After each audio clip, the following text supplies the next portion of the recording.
Hello, my name is Kerry Arthur, and today we have a couple of things to talk about. So the first thing is, the first thing was actually going to be the second thing, but I want to talk about this model because it's so ridiculously over the top and daft, and I love every part of it, which is the model that we know is coming with Warhammer Quest Blackstone Fortress, and it is Rogue Trader Janus Drake. And oh dear God, is this the most ridiculous thing. The other thing is Orc looted vehicles. We'll get to that in a second. But first, I cannot get over how completely daft and yet just absolutely amazing the Janus model is. The stripy trousers, the little I don't know, codpiece armor, whatever the hell's going on there. The rapier, the smoke stick. I forget what that's actually called. There is a name for it in the 40k universe, but I can't remember what it is. It's so good. It's so good. Every part of this I like. It's over the top. It's silly. It makes no real sense in terms of why someone would dress like that whilst also attempting to be in any position to fight anything and not look like what he looks like. But still, I look at that and I think that is the kind of thing I want to see more of. Like the Rogue Trader kill team had plenty of kind of very ostentatious, very over the top, very silly models, and I loved it because of that, like completely impractical, daft clothing that looks so out of place in the context of like a sci-fi universe. And yet this one I would suggest is even more over the top than any of the stuff that we've seen for the Rogue Trader kill team, and it's much better than that because of it. It is the best, I think, of the Rogue Trader models so far, just because of, I mean, the handlebar moustache, the like monocle lens. Like, I can't get over the rapier, the incredibly nice kind of admiral's coat thing that's going on. It's so good. It's so good. Sometimes when I'm talking about models and I say something silly, people think that is a negative thing. They think I'm saying it in a derogatory way or something. I'm not. Silly's good. I love silly. If silly is executed the right way, then give me all the silly you can possibly muster. This model is very silly in the best possible way because it's so over the top. It's so like, it's just so like aristocratic, but needlessly so. I love it. I can't get enough of it. I would buy that model literally this instant if it was available. And the other thing, okay, so there's no looted wagons, right, in the Orc Codex. That is something that is gone, along with all the big guns, they're gone. But the wagon, like the looted stuff, is a definite blow. I mean, a big part of the Orc personality is the looting of other people's vehicles, it's constructing stuff out of scrap, it's making something out of nothing that really shouldn't work, but somehow does. It's the Orcish way. All of their stuff is supposed to be kind of ramshackle and rammed together and all this kind of thing. One of the things I like most about them, it's one of the things that got me into collecting Orcs when I started an Orc army back in 3rd. Back when there was no model for a battle wagon, you just had to make your own. I loved that. Now, the actual rules for looted wagons were not available in the Codex, but they are going to be in chapter approved. Just like we had the thing where you could construct your own version of a Land Raider, you'll be able to construct your own kind of looted vehicles for Orcs and use them in open play. They won't be available for matched play, but they will be available for open play. And I've seen quite a few people get like very annoyed and frustrated and say that Games Workshop is essentially trying to kill conversions. They're trying to stop people from converting from kitbashing. And I think, whilst I do understand that viewpoint, I think it's a little more complex than that. And I think quite possibly it's a tricky one. Because on the one hand, yeah, removing just looted vehicles out of the Orc Codex gives the impression you do not want Orc players to kitbash. You don't want them to convert. You don't want them to scratch build. You want them to just buy the thing you've made, and that's it. By that same token, saying that the Grey Knights, for instance, don't have a Grandmaster in Nemesis Dread Knight, but you can convert one or kitbash one yourself, sends a very mixed message. I mean, we've talked about that before, the fact that, you know, some units, quite a lot of units, are removed from the codexes because we don't have an entry, like we don't have a model for them. And so it's a case of, well, okay, I can't use this model because there is no model for it. You know, this unit is gone because there's no model for me to buy from Games Workshop, so they've just taken it out. It's gone. That's it. End of story. Except then we have the Grey Knight situation whereby there is no model, but you can use that unit because they've told you how to make your own.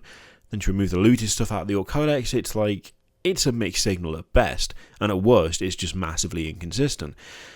I would suggest it's closer to massively inconsistent than anything else, because Games Workshop, at least the community team, when they talked about the fact that you could create your own looted stuff for orcs using Chapter Approved 2018, said, remember, if you're an orc, everything can be kitbashed, everything can be converted. It is, tacit approval to take something that is not for the orcs, except it is because everything is for the orcs, and make something orky out of it. So which is it? Do they want to stop you converting and kitbashing, or do they actively want you to do that? I don't think it's really as simple as them wanting it one way or the other. What it essentially comes down to is them protecting their arse. Is the plain fact of it. See, there's an aspect to this that I think is easily overlooked, which is along the same vein, or at least kind of very related to the fact that we now have like Eldari and Drakari, and instead of it being Imperial Guard, it's Astra Militarum, and instead of Space Marines, it's Adeptus Astartes, and all of these changes, these incremental changes, these changes to names, these changes of what things, of what you can use out of the books, what is in the books compared to what you used to be able to do, like what you used to be able to make. There was many options for different HQs, and you would mostly have to convert your own. Most of those are now gone in all the new codexes. There were, the Orc one being a good example. There's not a War Boss on Bike model, so there's no War Boss on Bike in the codex. You couldn't always convert your own, you can always kitbash your own.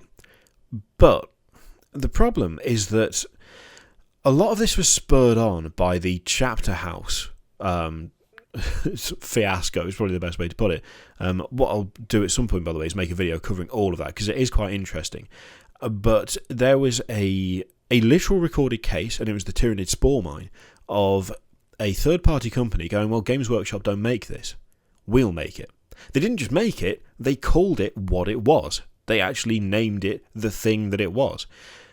Games Workshop, up until that point, mostly didn't bother that much with going after third-party parts manufacturers or model manufacturers, because it was a case of, well, either they're doing something that we already do but calling it something different in case we don't really have that much recourse, or we're just not bothered. There weren't really any companies that were sitting there going, this is a Space Marine. Instead, they called it something different. They called them like Space Knights or something like that. It would be a variation. It'd be obvious what it was, but there'd be a variation on the name that would essentially mean they could get away with it. Chapter House didn't do that. They just went, here's a Tyrannid Spore Mine. And Games Workshop went, excuse me, what the fuck, and went after them. Now, in that ruling, in like the way that case went, and the way that horrible legal mess ended up, it essentially boiled down to, well, you're not making this thing. So why shouldn't someone else make it? You're not actively producing what they are producing. It is not the same thing as what you are doing. So what's the problem? Is it kind of a very basic kind of layout of it? As I say, I'll do a more detailed video about it at some point because it is interesting. But as a result of that, and I'm pretty sure it's as a direct result of all of that stuff, what's kind of happened since is that we've seen this reduction in the number of units in the codex that you can field, not necessarily because they don't work anymore, because Games Workshop don't like them or whatever, but because they don't make them. And if they don't make them, there's a chance another company can make them, and they won't be able to do anything about it. Now, that ordinarily isn't actually a problem. And this is where I think a lot of people get kind of, I guess, confused and frustrated for the wrong reasons. Games Workshop have never really made an attempt to shut down a third-party parts manufacturer outside of Chapter House. I mean, they have got litigation happy in the past, it's true. But when you look at a lot of the sites that still operate, when you look at places like Anvil Industries and Puppets War and Cromlech and God, there's loads. I mean, if you look on Shapeways, for instance, there's like a vast number of people selling stuff that is directly compatible with Space Marines, just for a start. I mean, Victoria Miniatures as well. There are plenty of places you can get third-party parts for Games Workshop miniatures. They're not labelled as such. Instead, it's will fit 28mm scale models, which, if you're hunting for that kind of thing, you already know what that means. Games Workshop haven't gone after them. They haven't hunted them down. They haven't gone, hey, let's sue the shit out of literally everybody who's making anything remotely similar to us. And that's not really how that's worked. Instead, they've gone after someone who made something that they didn't make and then found, oh, we didn't really have anything to stand on in that specific instance. Now, there was more than just that case involved with Chapter House, but that is a big factor of it. The thing is, I don't think Games Workshop actually want you to not kit bash and convert. They're not removing units out of the codex because they don't want you to make them. They're removing them out of the codex because then another company cannot make that model and sell it, thus basically creating something that Games Workshop currently does not create. Now again, that opens up the argument, well, why don't they make the model themselves? I don't have the answer for that. Maybe they don't have enough people to design all of this stuff. Maybe they're just trying to streamline it. Maybe they've decided that the roles fulfilled by certain units that they don't produce a model for can be fulfilled by other units, and as such they don't really need them anyway. No one's stopping you from converting or kit bashing stuff to represent units that still are in the codex. And no one's stopping you doing things as like counts as. If you've got a war boss on bike, well, there's a war boss on Deathkiller Wartrike now. Just field it as that. There is a lot of things you can do and a lot of things that are celebrated in terms of kit bashing and converting. This is where I think when people say, oh, Games Workshop hate it, they don't want anything to do with it anymore. They actively don't want us kit bashing, they don't want us converting. I don't think that's true. I mean, have you seen some of the battle reports out of White Dwarf? Fully kit bashed and converted armies fighting it out. When we had the Imperial Guard stuff, they gave ideas and instructions on how to make different Imperial Guard regiments using different parts from their range. It's not that they don't want us to kit bash and convert stuff. It's they don't want a third-party company to come in and just go, well, we're making this thing that you currently don't make and you can't do shit about it because it's not called specifically what your trademark is related to.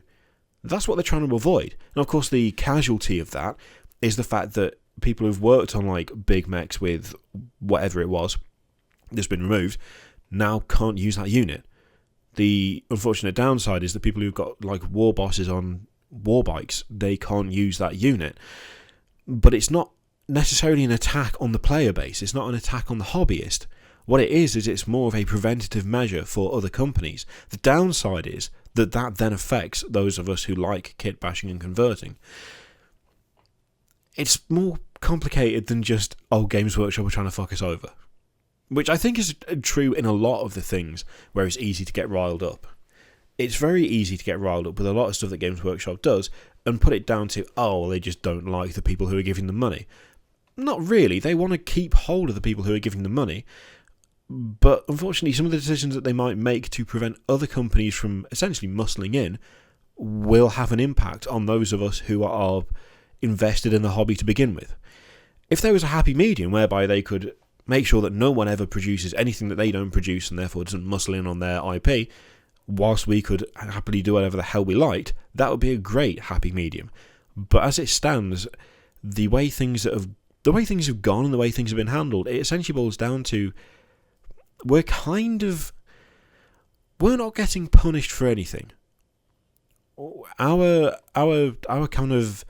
Our tendency to want to create things out of the kits that Games Workshop produce to make units that they don't produce is an unfortunate casualty, I think, of possibly a mildly paranoid stance in a way, because the chances of another company doing Chapter House is kind of slim, but it is something that is still possible, and it is something that they would obviously want to prevent.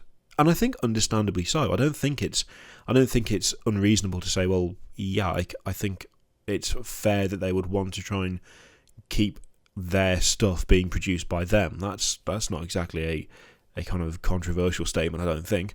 Yeah, I think it's just a bit more complicated than a lot of people give it credit for. The whole kit bashing, converting, and removing units out of the codexes that they don't produce models for. Just a little bit more than just a case of, oh, Games Workshop's at it again. Maybe they are. Maybe they're not. Maybe it's somewhere in between. Anyway, if you are one of those people who is not happy about the removal of orc stuff from the codex that you could loot or kit bash or convert, do it anyway. I mean, yeah, you now have some awesome kits. You've got 6 new fantastic vehicle kits. take those, mix them with another kit, and make whatever the hell you like, and it can count as that thing. Most people won't have a problem with it. And let's face it, the people who do get sticky and pissy because you've shown up with an awesome converted rhino that's acting as a, I don't know, like the Boomdacker Snazwagon, you don't want to play with someone like that anyway because they're clearly an arsehole, so what does it matter? Let me know what you think of, firstly, that model, because oh my god, it's so good, and secondly, just the general way that Games Workshop is going about the removal of units from the Codex, and whether you think that is actually a move against Kitbashers converters, or whether you think it is actually that we are basically collateral for that, unfortunately. Let me know what you think in the comments down below. In the meantime, feel free to click any of the things in front of you, Patreon, video, subscribe, all of that shit. Click it if you like, don't click if you don't want to, and I will see you for the next one. Toodaloo.